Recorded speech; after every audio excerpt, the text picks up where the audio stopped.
자, 어저께 또 열받는 사건이 있었습니다. 뭐 사실 열받을 필요는 없는데요.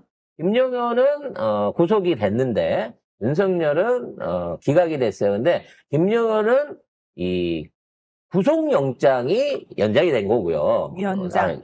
새롭게 이제 해서 6개월을 더 구속되게끔 꼼짝 못하게 잡은 건데 윤석열은 체포를 안 하는 걸로 한 겁니다. 이게 요 차이를 여러분들이 조금 이해를 좀 하시는 게 좋을 것 같아요. 기사 정리할게요. 네. 서울중앙지법 형사 34부 재판장 한성진.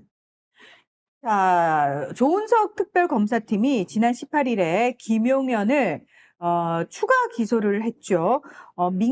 비화폰을 지급받아 민간인인 노상원 전 정보사령관에게 지급한 혐의 등으로 추가 기소가 됐는데 이 부분과 관련해서 법원이 증거인멸 우려가 있다는 점을 인정해서 네, 구속영장을 발부했습니다. 그리고 윤석열에 대해서는 피의자가 특검에 출석 요구가 있을 경우 이에 응할 것을 밝히고 있다는 이유로 체포영장은 기각했습니다. 그래서 내일 모레 토요일 날 와. 네, 라고 28일 했고, 오전 9시에 네. 출석을 요구한 통지를 했습니다. 그랬더니 일부러 그거 아니야? 토요일 날 9시에. 불렀나? 9시에. 그래서 아침. 그 얘기했다잖아. 10시에 가면 안 돼요. 9시 너무 힘든데 뭐 이랬다고 하는데 같은 강남 살면서 9시에. 이거 차 타면 5분 거리밖에 안 되는 데서 뭘 이렇게 9시에 못 나온다고. 그 술 먹고 일어나기 힘든 네. 시간이죠, 사실. 전날 술 안 먹으면 될 거 아니야. 근데 그래가지고 윤석열 측이 특검이 졸려라다까지 했어요. 9시에 오라고 해서 그런가? 아무튼 뭐 대한민국 모든 사람이 9시면 일을 해. 그러면서 당당히 소환 응할 것이라고 했거든요. 근데 소환한다고 하니까 저는 무조건 당당히 비공개로 해주세요. 저는 무조건 이날 핑계 대가지고 10시에 아프다고 하든지 뭐라고 하든지 핑계 대갖고 안 나가고 한 번 더 버틸 것 같은 아니 예감이 있어요. 9시에 오라니까 당당히 내가 비공개로 비공개로. 해주시고 당당히 내가 내가 10시에 당당히 10시에 갈 거야. 막 이렇게. 9시에 못 가. 그때 못 일어나 9시에. 그래서 에라 이씨. 이제 야, 이런 새끼가 뭐 소통 나부랭이 한다고 기자들하고 도어스태핑 할 때 얼마나 짜증났겠어. 그럼 별로 할 얘기도 없는데 아침마다 일찍 나가려니까 응. 짜증나니까 안 한다고 덮은 거잖아요. 근데 요거는 구속이 아니라 그 체포거든요. 근데 여러분 일상적으로 이 형사나 검사들이 영장 집행할 때 수색영장이나 체포영장은 그 당사자한테 안 알리고 먼저 법원에 신청해서 받은 다음에 현장에 가갖고 이렇게 딱 내밀어 갖고 수색 시작하고 뭐 하거든요. 그러니까 그걸 미리 알려주는 거는 뭐 이렇게 영화에서 보면 뭐 선배님 뭐 회장님 거기 지금 수색영장 나왔어요. 이건 드라마에 있는 얘기고 웬만한 검사들이 집행할 때 우리 수색영장 언제 칩니다. 요렇게 얘기해주지 않는단 말이에요. 체포영장 언제 칩니다. 이렇게 얘기 안 해줘요. 체포영장 나오자면 도망가라고? 근데 이번에는 언론 플레이를 애초부터 공수처가 했다는 거죠. 공수처가 아니라 특검팀이. 그 얘기는 뭐냐면 뭔가 기선제압을 하려고 했던 것 같아요. 그러니까 꼭 체포를 하겠다라고 하는 거를 만약에 상정을 하고 있으면 법원에 신청해서 몰래 받은 다음에 들고 가도 되는데 요거를 미리 체포할 거야, 영장 칠 거야 라고 얘기를 하니까 이제 사법부에 얘기했다는 거죠. 아니 부르면 나갈 테니까 영장 치지 마, 영장 기각시켜줘 라고 얘기를 해서 재판부가 기각을 시켜줬다는 거야. 그러니까 28일 날 나가는 데 대한 거부를 못 하게끔, 그리고 앞으로 이런 호출 내지는 이걸 불러갖고 조사하는 거에 대한 기선 제압을 하려고 먼저 엄포를 놓은 게 아닌가라는 근데 생각이 그것도 듭니다. 있는데 사실은 이 한상진 판사라는 인간을 다시 한번 그렇지. 상기시켜 준 거죠, 우리한테. 아, 이런 놈이 있었지. 아, 그래서 이 판사들을 빨리 개혁해야 된다. 판사들 아예 개혁을 해야 된다. 이 사람이 그 사람 아니에요. 이재명 대통령한테 그때 그 뭐야 유죄 취지로 한 거. 그 사람 아니야. 그러니까 지금 이 사람이 영장을 지금 1차에서 유죄였던 사람이죠. 그렇죠. 그러니까 이 사람이 체포영장을 지금 윤석열이 안 해주는 걸로 해가지고 아 맞다. 판사가 있었지. 개혁 대상에 판사도 있었지. 그 생각을 하게 만들어 준 겁니다. 자, 그리고 조은석 특별검사팀이 30일까지 노상원에 대해서도 추가 기소를 하겠다는 입장을 밝혔습니다. 절대 잡아야죠, 노상원은. 그렇습니다. 네. 네. 지금 이제 이진우가 풀려났기 때문에, 혹시 이제, 군 검찰도 얘네들 대충 우야무야하고 풀어주려고 하는 거 아니야? 라고 하는데, 이건 조건부로 걸려 있는 거고요. 군 내부에서 수사가 미진하게 되면 특검이 추가로 수사할 수도 있습니다.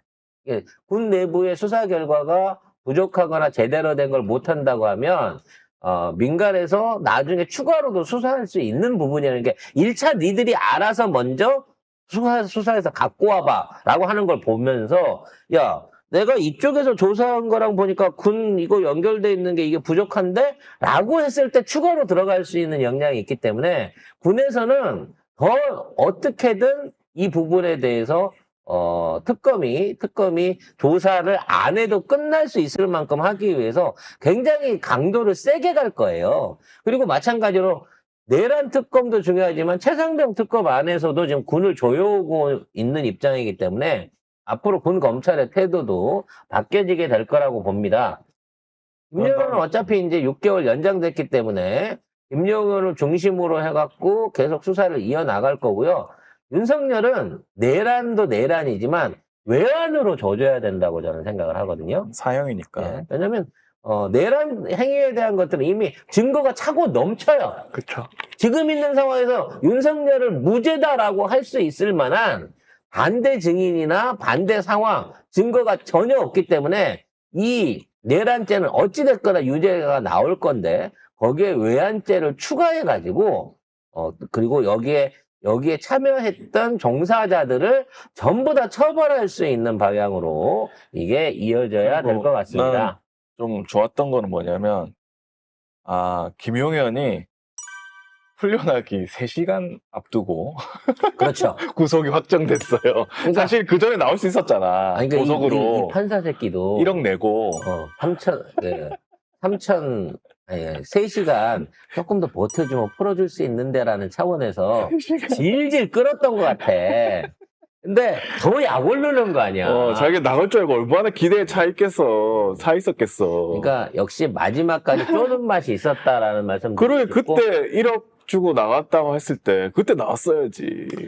방첩사가 지금 정신을 못 차리고 있는 상황에서 사실 이번 이 내란 쿠데타의 또 하나의 중심 세력이 이 육사 아니겠습니까? 육사. 육사들이 모든 요직을 전부 다 차지하고 있는 상황에서 이게 김용현이 자기 육사 후배들을 사실상 규합해가지고 이거를 한 거나 마찬가지이기 때문에 지금 육사에 대한 개편도 지금 진행이 되고 있습니다. 그래서 일단 3사를 합쳐가지고 네. 통합할 예정이긴 한데 먼저 육군사관학교와 3사를 합치는 이 통합 과정이 지금 진행되고 있다라고 뉴스가 나왔습니다. 이게 되나? 국정기획위원회가 육사와 3사의 통합을 1단계로 이후 해군사관학교와 공군사관학교까지 합치는 국군사관학교 창설을 2단계로 하는 3군사관학교 통합 구상을 논의 중이라고 합니다. 그래서 일단 서울의 육군사관학교와 경북 영천의 육군 3사관학교 통합을 먼저 한다는 거죠. 사실 3사관학교 출신들이 이번에 쿠데타를 막았어요. 서강대교를 비롯해서 서강대교 사건을 비롯해서 지금 수방사 안에서의 헬기 관련된 부분 이 안에는 사실은 육사생들이 아닌 3사생들의 어떤 일종의 이제 저항이라 그래야 될까요? 이런 것들이 결정들이 영향을 미친 바 있기 때문에 사실 이제 이 두 개가 합쳐진다고 하는 거는 3사 입장에서는 매우 고무적인 사실이긴 하지만 육사 입장에서는 싫은 거지. 예, 싫은 거예요. 치욕적인 건데 이제 얘네들이 더 이상 지금에 있는 헤게모니를 얘기할 수 없는 거예요. 벌써 대한민국에 일어난 쿠데타들 모두 다 육사 출신이 다 주도한 거고 그렇죠. 그 육사 출신이 주도하고 있는 이 대한민국 현재 국군의 좀 비균형적인 인사 시스템이라든 파벌 같은 것들을 이번 기회에 완전히 털어낼 수 있는 근본적인 체제를 바꾸는 거거든요. 과거에도 사실 3군 사관학교 통합이 추진된 적이 있는데